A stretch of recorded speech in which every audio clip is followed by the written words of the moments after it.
Julie Dilbert, referee, here for Full Throttle Pro Wrestling. We're at South Florida. We're at the Kelsey Theater in Lake Park, which is really West Palm Beach, Florida, but Lake Park. We'll say Lake Park because that's what it is. Sure.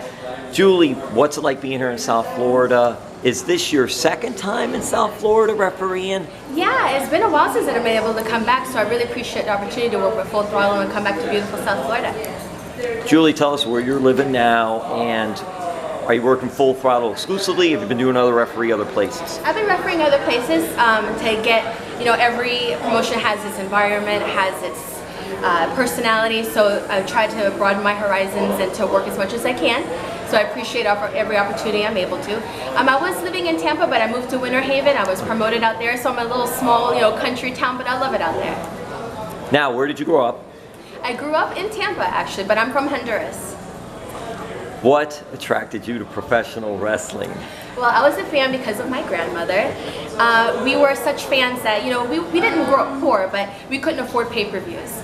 But her TV would get the frequency just right where we couldn't see the picture, but we could hear like the full pay-per-view. So we're sitting there like eating our deep dish Domino's pizza that she used to order for every pay-per-view, and we would listen to the pay-per-views like how people would listen to radio, on baseball on radio.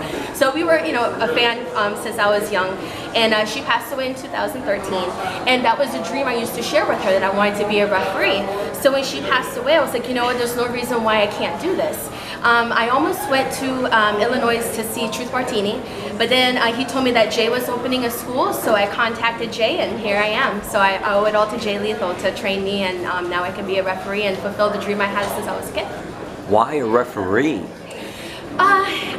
That was just something I've always wanted to be. I guess when I was a kid, I didn't see any female referees, and I thought it was real. And when I would see the referee not see the cheat or something, if I was a referee, they wouldn't cheat because I would have like a crown of eyes and I would see everything, and they wouldn't cheat on me. So that was like my thing, because I saw the guys not doing their job. So I figured as a woman, I would be the referee, and nobody would cheat on me. So that's what my thing was. Did you ever think about, when you were training especially, about, oh, maybe I'll do wrestling too? Well, I did, because I went through the entire training, and Jay is such a tremendous trainer. So patient, he can pick up on the strengths and weaknesses of his students and build that. So because I went through the full training, I had 5 matches, because at least I wanted to honor all the work that he put in to train me, because I didn't have an athletic bone in my body.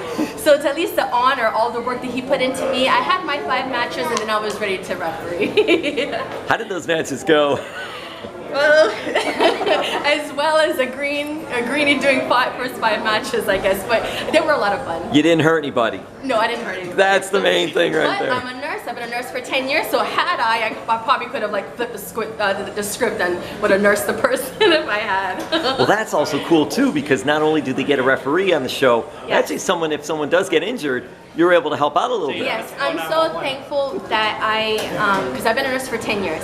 And that's one thing I'm thankful for, is that I didn't do it when I was younger, so I don't have any regrets, because I can walk in with that knowledge base. And I have been in shows where people have gotten hurt, so I've been able to go in and do my thing. So I'm very grateful that I can be a referee and have that knowledge that, God forbid, if anything does happen, I know what to do to take care of our workers. What has it been like, and how did you find Jay Lethal's school? I was actually Truth Martini, because I reached out to him, and when I was nursing for the company, the hospital I worked for, you could leave for 3 months and not lose your tenure. So I was looking on Craigslist. I was going to leave for exactly 3 months, because that was how long the training was.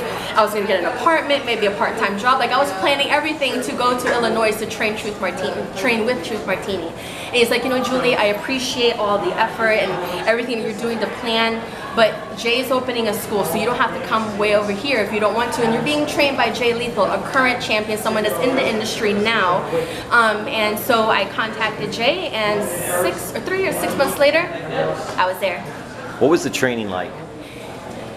Well, considering that I didn't have an athletic bone in my body, I'm not going to lie, this is probably the first time I'll be able to say this. There were sometimes I would cry on my way to training, because I was like, can I do this? Can I endure? And because he's such a tremendous trainer, the only thing you want to do is to make him proud and to do exactly what he's telling you and everything. But it was very trying, but those are the moments that really build you, mature you, and everything like that. I was like, man, if I can get through this, I know I can achieve my goal to be a referee. And because Jay is such a tremendous trainer. He's patient.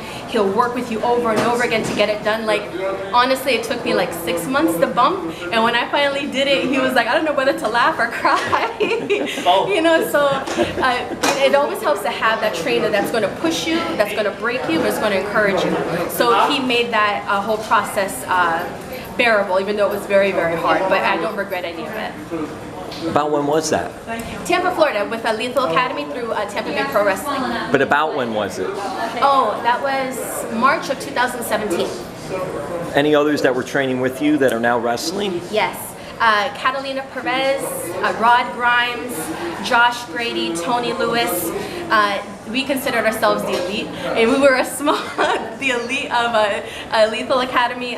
We were a small class. We supported each other, encouraged each other, because I mean, it was difficult for me. All of us had our difficulties and everything, but we encouraged each other. We all got through it. Nobody dropped off, and all of them are in their field, following their dreams. So it was very special to go through that, because that's the other part, is having you have to have a supportive trainer, but to have supportive, you know, comrades next to you to go and grow through it together. So we supported each other through it, and now we're all in our place in the industry. When you become a referee, how do you get experience, and who do you learn from? Do you learn from other referees? Yes, I'm very thankful to have some referees that can always Facebook message, or they're at shows, because it's the one thing to really grow in anything is to get that criticism and how you can get better. So Lee Canfield, Tony Stabile, Todd Sinclair with Ring of Honor, I'm able to send him some shows and he gives me feedback. Rob King with the NWA. So I have some referees that are in their industry that I can send matches to, or send like, you know, this happened and how could I have done this better. So it's always great to have that, again, that foundation for growth that can give me that criticism that I need to get better. And really, just like anything, is repetition, is to try to get as many shows. It's kind of hard because I'm in Winter Haven and I'm a manager where I got promoted, so it's hard to go to the school where it is now, but I need to make more of an effort to get in there, because obviously all the advanced students are doing just matches, so I need to get in there and do as many matches, and that's how you sharpen up.